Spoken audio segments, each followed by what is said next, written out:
Coburn went on and Fox News, of course, with Greta Van Susteren, and he's going to explain why he said, "Hey, I hope the senators don't show up."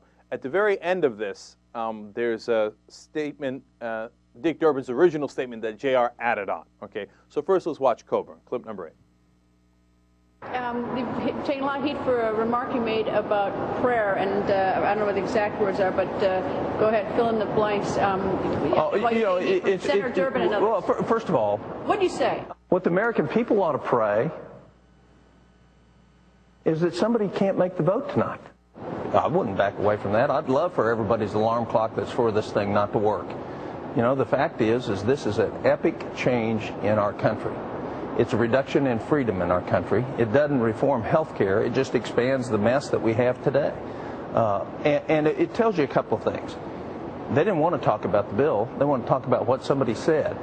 I don't think it's appropriate to be invoking prayer to wish misfortune on a colleague. And I want him to clarify that. I've invited him. I've tried to reach out to him. He is my friend, and I have worked with him. And I think in Senator Durbin's comments, what he said was, "my friend." Well, if you think your friend said something that's inappropriate, you don't go blast him on the floor. You go say, "What do you mean by that?"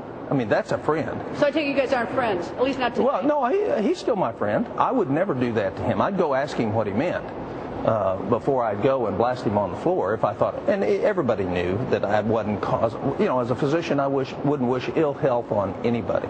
And they know that. But it's the politics of silliness that we get into in Washington. I've been trying to reach Senator Coburn because he is on a committee that I serve on, and I work with him. This statement troubles me, and I'm trying to reach him to come back to the floor and explain exactly what he meant about a senator being unable to make the vote tonight.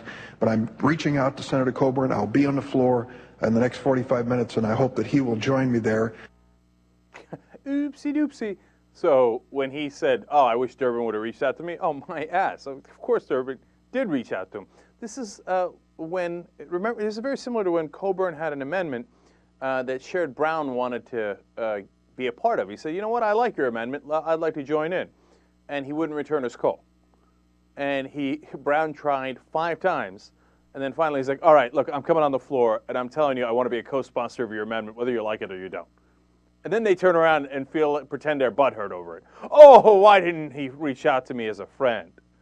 And, you know, yesterday we did that story on the show, and if you noticed, I was a little skeptical that he actually meant, something bad to happen to Byrd or whoever, right? But after having watched that, I think he did.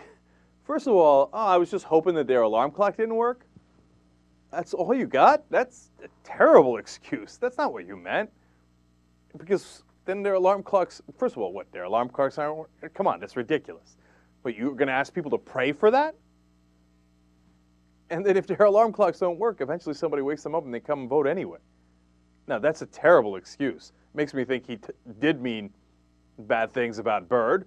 And then he was nervous and stammering the whole time. He said, and then, you don't come out here and blast your friend on the floor. I mean, they blasted me. They blasted me. Why you blasted me? Right? And I'm like, well, that sounds like you're really defensive. So now I'm come to the conclusion, you know what? I think he did wish ill on at least some senator, and presumably Byrd, because he's in the worst shape. Always classy, these Republicans. And then I like his defense of, well, I'm a doctor. As a doctor, I would never want any harm to anyone. Let's all pray together that their alarm clocks don't work. And that's why they can't show up. Come on. All right, so now Senator Barrasso is going to go on C-SPAN, and a caller is going to ask him about this. As I said, there's a question of whether the caller is serious or not, but in my mind, there is no question. Of course, the caller is kidding, but he does a great job with it, so let's check that out. Republican line. Good morning. Abraham? Yes. Go ahead. Doctor, our small teabag group here at Waycross, we got our vigil together and took Dr. Coburn's instructions and prayed real hard that Senator Byrd would either die or couldn't show up at the vote the other night. How hard did you pray? Because I see one of our members is missing this morning. did it backfire on us? And one of our members died. How hard did you pray, Senator? Did you pray hard enough? Senator Barrasso, he was referring to Senator Inhofe, who was not part of the round of voting this morning. The votes today, they needed 60 votes in favor of the bill. Senator Inhofe is opposed to the bill, and whether he was there or not, it didn't make any difference. There was no way that Jim Inhofe was going to vote for the bill, senator from Oklahoma. So that's why he wasn't there this morning. Do you know where he was, Senator, why he wasn't able to make the vote this morning? No, I don't know. That was awesome. The reason it was awesome is, first, I love Barrasso's stare. Like stone cold. He's like, yeah, I'm not acknowledging this at all. Then they totally ignore the real question. And I love the caller, man. He was like hooting a holler. He called himself Abraham. And he's like, did you pray? Did you pray, Senator? The bird couldn't make it. They ignore that part. They're like, oh, Inhofe. He asked about Inhofe. Not exactly. He mentioned because Inhofe couldn't make it the vote, did it backfire? And we actually wound up killing Inhofe rather than Bird with our prayers. Come on, that was a genius call. You really got to give it to the guy. That was a genius call. And it was, that's the thing about TV that drives me crazy. I think it drives everybody crazy.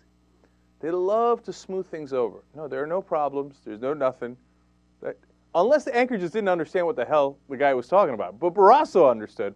If you notice, he paused for a second, and then he continued, oh, Inhofe, I don't know anything about it.